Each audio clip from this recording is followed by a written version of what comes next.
Doctor પર દુષ્કર્મ અને હત્યાની ઘટનાના વિરોધમાં આજે ગુજરાતભરની સરકારી હોસ્પિટલોની સાથે ખાનગી હોસ્પિટલોએ સમર્થન આપ્યું હતું તેમજ હોસ્પિટલોમાં ઇમરજન્સી સિવાયની તમામ સેવાઓ બંધ રાખવામાં આવી હતી। રાજકોટ સિવિલ હોસ્પિટલમાં છેલ્લા 2 દિવસથી રેસિડેન્ટ ડોક્ટરો હડતાલ ઉપર છે અને બીજા દિવસે આઈએમએ દ્વારા પણ 1 દિવસ બંધ પાડી રેસિડેન્ટ ડોક્ટરોના વિરોધને સમર્થન આપવામાં આવ્યું છે।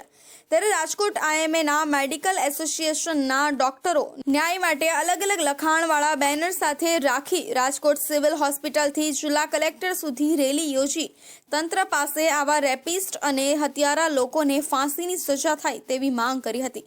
રાજકોટ સિવિલ હોસ્પિટલમાં ઓપીડી અને ઇમરજન્સી સેવાઓ ચાલુ છે, જેમાં 2 દિવસમાં કુલ 89 ઓપરેશન કરવામાં આવ્યા છે તેમજ 4300 થી વધુ દર્દીને ઓપીડીમાં ચકાસવામાં આવ્યા છે, જેમાં ખાનગી તબીબોની હડતાલના પગલે ઓપીડીમાં અનેક ગણો વધારો જોવા મળ્યો હતો। કુલ 487 દર્દીઓ ઓપીડીમાં સારવાર લીધી હતી, જેની સામે અત્યાર સુધીમાં કુલ 3847 દર્દીઓએ ઓપીડીમાં સારવાર લીધી હોવાનું સામે આવ્યું છે।